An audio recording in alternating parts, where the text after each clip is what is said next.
আবু বকর সিদ্দিকের মেয়ে আসমা রাদিয়াল্লাহু তাআলা আনহা বলেন যে আমি মাঠে থেকে খেজুরের আটি বোঝা মাথায় করে নিয়ে আসছিলাম। রাস্তায় রাসূল সাল্লাল্লাহু আলাইহি ওয়াসাল্লামের সাথে দেখা হয়ে গেল। আল্লাহ রাসূল আমাকে বললেন, আসমা তুমি উটের উপরে চলে আসো, উটের উপরে উঠো। তখন আমি লজ্জা করলাম। আমার স্বামী জুবাইরের আত্মমর্যাদাকে আমি খেয়াল করলাম।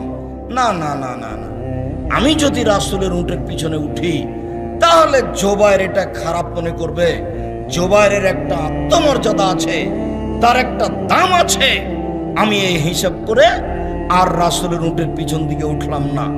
আমি বাড়িতে এসে বললাম, জুবাইর শোনেন, আমার স্বামীকে বললাম এই ঘটনা, আপনার আত্মমর্যাদাকে হিসাব মহিলা মানুষ মাঠে থেকে বোঝা মাথায় করে নিয়ে চলে আসো, এটা আমাকে খারাপ লাগে।